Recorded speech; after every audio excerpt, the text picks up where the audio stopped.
Okay, so we are continuing with list. हमने list के बारे में एक ओवरव्यू देख लिया, लिस्ट कैसे बनती है. सो ये लिस्ट बन चुकी है. लिस्ट को प्रिंट कैसे करते हैं, एलिमेंट्स लिस्ट के कैसे डिलीट करते हैं, हमने इनके ऊपर थोड़ा सा वर्क कर लिया हुआ. अब हम थोड़ा मूव करने वाले हैं और हम लिस्ट पे क्या कर सकते हैं. लिस्ट के ऊपर अगर हम फॉर लूप का कंसेप्ट लेके आए तो वो कैसे काम करता है.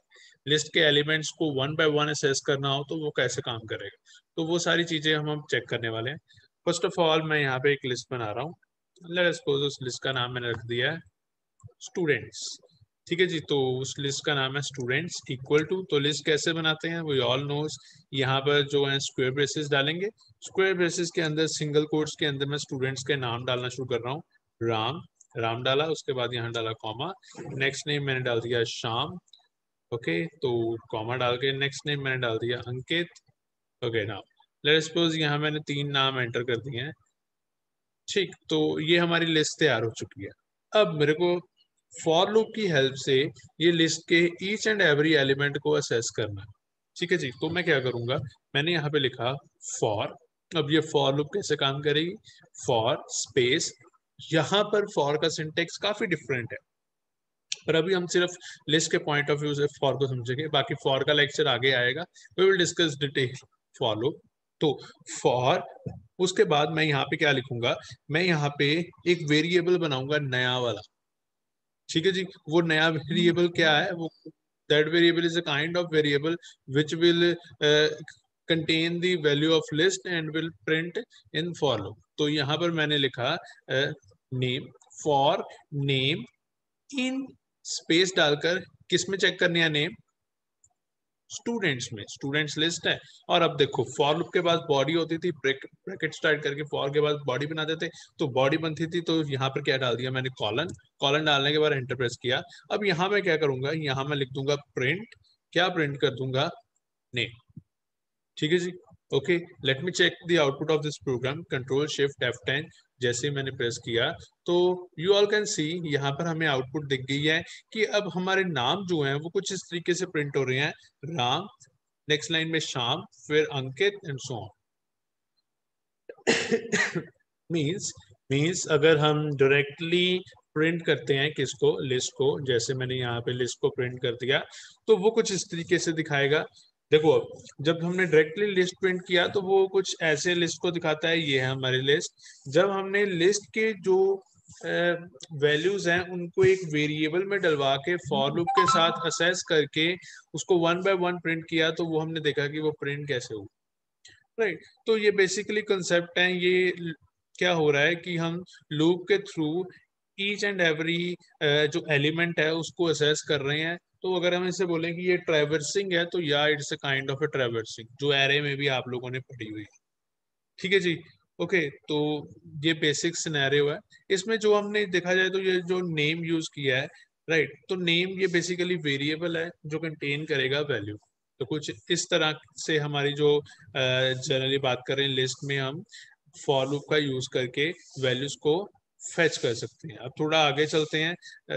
बाई चांस अब हमें जैसे लिस्ट में ये नेम्स ही हैं, ठीक है, तो ये नेम्स के साथ मैं कुछ ऐड ऑन करना चाहता हूँ. जैसे हर एक नेम के साथ कुछ स्पेसिफिक वैल्यू डलवाना चाहता हूँ या कुछ उसके आगे कुछ लिखना चाहता हूँ. तो वी नो दैट कि जब हम कोई स्ट्रिंग को प्रिंट कर रहे हैं या जब कोई स्पेसिफिकली कंकैटिनेट करना चाहते हैं तो हम कैसे करते हैं. तो यहाँ पर anybody can help me out. Yes, हमने पढ़ा हुआ है. यहाँ पर अब जो नेम है वो बेसिकली एक स्ट्रिंग की वैल्यू है, राइट. तो अब इसके साथ अगर मैं कंकैटिनेट करना चाहता हूँ, जैसे मैं लिखना चाहता हूँ कि Ram is a student of computer science CSC. तो यहाँ सभी स्टूडेंट्स के साथ हमने लिखा है is a student of CSC. तो क्या करूंगा, यस क्लास. सर प्लस करके प्लस का साइन, प्लस का साइन. ओके, फिर डबल कोट्स में सर लिख दो कि is a student of CSE class. Yes, तो प्लस का sign is a student of CSE, right. तो यहाँ पर एक स्पेस दे दो और यहाँ पर एक स्पेस दे दो. Everything is fine. अब मैं इसको रन करता हूँ. Control shift F10. तो देख सकते हो आप बड़े आराम से हर एक एलिमेंट के साथ क्या आ गया, हर एक एलिमेंट के साथ जो हम लाइन प्रिंट करना चाहते हैं वो लाइन एग्जैक्टली प्रिंट हो रही है, राइट। तो ये बेसिक सिनेरियो। अब देखो मैंने जो वो राम श्याम और अंकित हैं वो स्मॉल में डाले हुए हैं, मेरे को कैपिटल में चाहिए, उनका नाम जो है वो कैपिटल में होना चाहिए, तो क्या करेंगे,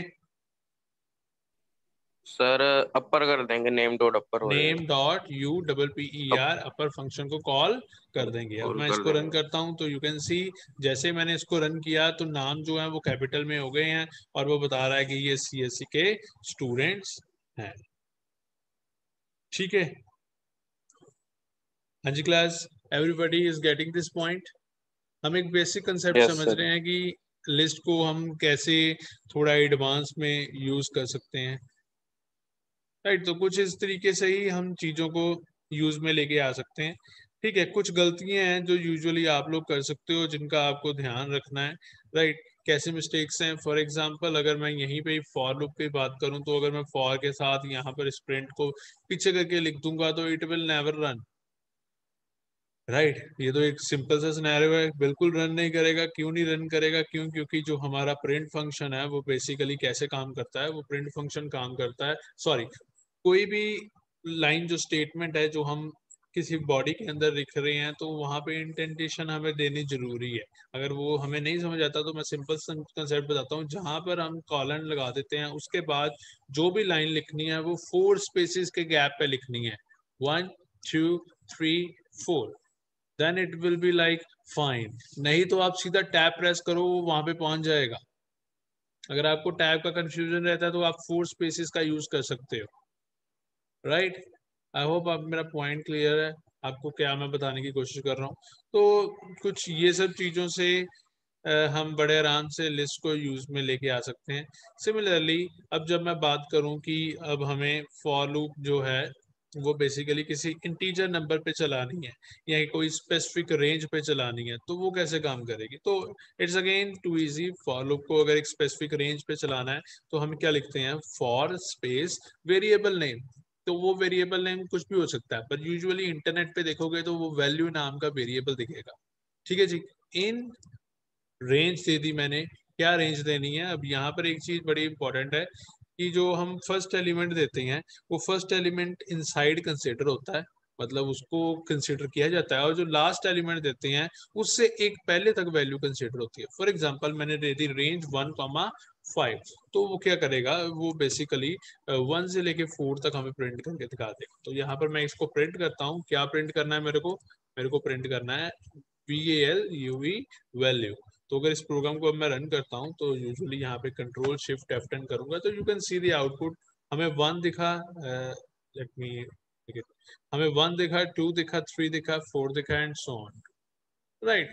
तो ये सिंपल सा सिनेरियो है, मीन्स हमें कोई स्पेसिफिक रेंज पे जाना है तो हम कुछ इस तरीके से हम जा सकते हैं। तो अगर आपके माइंड में अभी यहाँ पे क्वेश्चन आ रहा है कि ये रेंज रिवर्स में काम करेगी, तो we can check that also. तो यहाँ मैंने लिख दिया 5 और यहाँ मैंने लिख दिया 1। अब ध्यान से देखें तो अब ये बेसिकली रेंज क्या कर रही है, ये रेंज ने एक स्पेसिफिक वैल्यूज दे दी जो रिवर्स में चल रही है। अब इसको मैं रन करके देखता हूँ, कंट्रोल शिफ्ट F10, तो मैंने यहाँ पे रन किया तो we didn't get anything, right. तो हमें कुछ नहीं मिला। इस इसका रीजन ये हो रहा है कि जो रेंज वैल्यू है, रेंज के अंदर जो हम वैल्यू दे रहे हैं वो ऊपर से नीचे तक जा रही है, मींस हम एक specific small number two greater number की तरफ मूव कर रहे हैं। अगर 1 2 मैं लेटर सपोज यहाँ पे 10 कर देता हूँ तो इसको रन करूंगा, वी कैन सी अब यहाँ पर हमारा जो वैल्यूज है वो 1 से लेके 10 तक, 9 तक एग्जैक्टली प्रिंट हो गई है। बट जब मैंने यहाँ पे रिवर्स लिखा तो रिवर्स यहाँ पे फॉर लूप में वर्क नहीं करा, राइट। तो रिवर्स कैसे काम करेगा वी विल डिस्कस। ठीक है, तो अब जरूरी नहीं है यहाँ पे जो वैल्यू लिखा है ये वैल्यू लिखना चाहिए, आप इसे लिख दो फॉर ए वेरिएबल डाल दिया, और यहाँ पर अगर मैं ए वेरिएबल डाल दूंगा तो everything will be fine, exactly fine होगा। जो हमारे प्रोग्राम की आउटपुट है वही रहेगी इस प्रोग्राम की आउटपुट, अगर मैं वहां पे फॉर ए लिख देता हूँ, बिकॉज वो एक हमारा वेरिएबल नेम है। तो वेरिएबल नेम वो बेसिकली पॉइंट है, मतलब एक जहाँ पे वैल्यू स्टोर हो रही है, तो वो कुछ भी हो सकता है, उसका नाम आप कुछ भी रख सकते हो। हम थोड़ा लॉजिकली चल रहे हैं कि वैल्यू नाम रखें क्योंकि वो वैल्यू है, राइट। तो अगर देखा जाए देखा जाए तो इसकी हेल्प से अब हम कोई भी फॉर लूप वाला प्रोग्राम भी बना सकते हैं। फॉर एग्जांपल यहाँ पे एक नंबर इनपुट कराते हैं, तो मैंने यहाँ लिख दिया नंबर इक्वल टू, तो अब ये नंबर को इनपुट कराने का तरीका क्या था, इंट में कन्वर्ट करेंगे, राइट, और फंक्शन कॉल कर देंगे इनपुट फंक्शन के अंदर हम लिख देंगे एंटर ए नंबर, तो मैंने यहाँ लिख दिया एंटर ए नंबर। ठीक है जी, अब नंबर इनपुट हो चुका है। अब ये बेसिकली फॉर लूप मैंने 1 to लेके 10 तक परफॉर्म करवाई और अंदर प्रिंट करवा दिया a इंटू नंबर। ये इंटू का मतलब है मल्टीप्लाई। तो ये बेसिकली हमारा एक प्रोग्राम बन गया जिसमें क्या होगा, मैं कोई भी नंबर एंटर करता हूँ, लेट अस सपोज मैंने एंटर किया 6, तो वो नंबर का उसने टेबल प्रिंट कर दिया, राइट। तो मतलब ये क्या है, पाइथन में हमारा एक प्रोग्राम बन गया जो क्या कर रहा है, टेबल प्रिंट करने में हमारी हेल्प कर रहा है। आई होप आप मेरा पॉइंट क्लियर हो रहा होगा। मैंने क्या किया है, मैंने फॉर लूप का एक कंसेप्ट समझा कि फॉर लूप कैसे काम कर रही है। तो फॉर लूप का मुझे कंसेप्ट पे ये पता लगा कि यहाँ पे फॉर थोड़ा डिफरेंट तरीके से काम कर रही है। फॉर लूप वेरिएबल नेम, उसके बाद हमें इन बताना होता है कि किसके अंदर हमें चेक करना है। लेट अस सपोज हमारे पास कोई लिस्ट है, तो हम बड़े आराम से उस लिस्ट के अंदर वो वैल्यूज के अकॉर्डिंग चल सकते हैं। अगर हमारे पास लिस्ट नहीं है, हम कोई रेंज स्पेसिफाई कर सकते हैं, जैसे मैंने यहाँ पे रेंज स्पेसिफाई कर दिया। रेंज एक फंक्शन है और उसके साथ कॉल कर दिया, तो वो स्पेसिफिकली एक लिस्ट बन के ही वो वर्क कर रहा है कुछ इस तरीके से, राइट। तो ये हमारा सिनेरियो हो गया। अब 6 to 10 हमारा प्रिंट हो चुका है। ओके, तो हम इस कॉन्सेप्ट को कुछ ऐसे भी कर सकते हैं। लेट अस सपोज मैं यहाँ पर क्या कर देता हूँ, एक लिस्ट बनाता हूँ। तो लिस्ट बनाने के लिए क्या करना है, यहाँ मैंने लिख दिया नम इक्वल टू, यहाँ पे लिस्ट बना दी जिसके अंदर मैं शुरू हो गया हूँ लिखना 1, 2, 3, 4, 5, 6, 7, 8, 9, 10। और यहाँ पर अगर मैं अब रेंज की जगह यहाँ मैं मेंशन कर दूं नम। ठीक है जी, जैसे हमने मेंशन किया था पहले। ठीक है, तो अब क्या होगा, अब बेसिकली नम के अंदर वाली वैल्यू फैच करेगा और वो ए में डलवाएगा और वो चलेगी। लेट मी चेक, इस प्रोग्राम की आउटपुट सेम आती है। तो मैंने इसको रन किया और यहाँ लिख दिया 5 और एग्जैक्टली सेम आउटपुट हमें दिखने को मिल रही है। ठीक, तो हम लिस्ट को भी एग्जैक्टली कुछ इस तरीके से यूज कर सकते हैं, या अगर लिस्ट नहीं यूज करना चाहते तो हम कुछ रेंज फंक्शन को यूज कर सकते हैं। तो रेंज फंक्शन का मेन मोटिव क्या है, रेंज फंक्शन हमें एक स्पेसिफिक रेंज प्रोवाइड करता है, तो उस रेंज के अकॉर्डिंग हम जो भी ऑपरेशन परफॉर्म करना चाहते हैं हम कर सकते हैं, राइट। तो थोड़ा सा अब आगे चलते हैं। अब यहाँ पर मैं आपको दिखाने लगा हूँ फॉर लूप में हम रेंज को डिफाइन चेंज कैसे कर सकते हैं। अभी हमने रिवर्स करके देखा था, हमसे नहीं हुआ था। तो यहाँ पर अब मैंने यहाँ क्या किया हुआ है, फॉर एक्स इन रेंज। तो अगर आप लोग रेंज डिफाइन कर रहे हो ऊपर से लेके नीचे तक, मीन्स अब आपने जैसे 1 to 10 की जगह नहीं लिखा, यहाँ 10 to 1 लिख दिया। ठीक है जी, तब आपको क्या करना पड़ेगा, आपको पैरामीटर एक और फॉलो थ्रू कराना पड़ेगा जिसमें डालना पड़ेगा कि हम -1 करना चाहते हैं। अगर आप कुछ इस तरीके से इसको रन करोगे, अब अगर इस प्रोग्राम को रन करते हैं तो यू कैन सी अब हम 10 से लेके 1 तक विजिबिलिटी है हमें। अगर 0 करेंगे तो वो 0 तक हो जाएगा। लास्ट एलिमेंट का कंसेप्ट आपको मैंने पहले ही बता दिया हुआ, राइट। तो कुछ इस तरीके से वो माइनस कर देगा। अब ये बेसिकली आपको कैसे पता लगेगा कि कौन सा फंक्शन क्या क्या कर सकता है, आपको उस फंक्शन की डॉक्यूमेंटेशन देखनी पड़ेगी कि उस फंक्शन के अंदर कितने पैरामीटर जा सकते हैं, राइट। तो आप यहाँ पे देख सकते हो, यहाँ पे जैसे मैंने रेंज पे किया तो ये एक डॉक्यूमेंटेशन इसकी आ चुकी है जिसके अंदर ये चीजें डिफाइन कर रहा है। डेफिनेशन काइंड ऑफ है ये। ओवरलोडेड फंक्शन है। अब ये ओवरलोडेड क्या होता है, you guys may be know कि ओवरलोडेड होता है कि जब हम एक स्पेसिफिक फंक्शन को एक से ज्यादा पैरामीटर प्रोवाइड करते हैं तब हम उसे ओवरलोडेड बोल देते हैं। तो यहाँ पर आप देख सकते हैं, यहाँ लिखा है सेल्फ स्टॉप कॉलन इंट। ठीक है, तो रेंज ऑब्जेक्ट बता रहा है, return an object that produce a sequence of integer from start inclusive to stop exclusive. तो स्टार्ट जो है वो इंक्लूड हो रहा है और जो स्टॉप है वो एक्सक्लूड हो रहा है, वो नहीं आ रहा है। By step range i j produce i+1 i+2 j-1 so on to start default to 0, 0 से शुरू होता है एंड स्टॉप इट ओमिटेड। तो स्टॉप इज ओमिटेड, जहाँ पे स्टॉप आता है वहां से एक पहले से वो ओमिट कर देता है। तो रेंज 4 मीन्स अगर रेंज 4 लिखेंगे अकेला तो वो प्रोड्यूस कर देगा 0, 1, 2, 3। these are exactly the valid indices for list of 4 element when step is given into specific to increment or decrement, right। तो कुछ इस तरीके से वो आपको पूरी डिटेल दिखा रहा है। और अगर आप नॉट सेटिस्फाइड हो तो नीचे वो एक छोटा सा लिंक भी दे रहा है जहाँ पे क्लिक करके शायद आप और चीजें चेक कर सको। तो मैंने वहां पे क्लिक कर दिया है।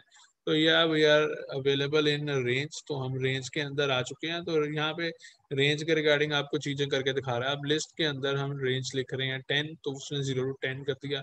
रेंज लिखी 1 to 11, तो उसने 1 to 10 कर दिया।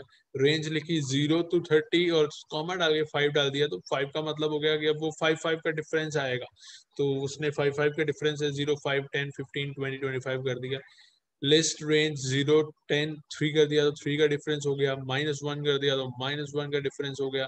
अकेला 0 लिखा है तो खाली आ जाएगी, और 1 to 0 लिखा तो वो भी वो खाली शो कर। तो यार कुछ इस तरीके से आप किसी भी फंक्शन के बारे में अच्छे से समझ सकते हो पाइथन में। तो पाइथन में बाय डिफॉल्ट ये सब चीज़ें अवेलेबल हैं। आप इनकी हेल्प से भी फंक्शंस को अच्छे से समझ पाओगे, राइट। तो यहाँ तक जो हमने डिस्कस किया है, अगर किसी को किसी तरह की क्वेरी है इसके regarding, you can discuss with me so that I can solve your problem. Yes class.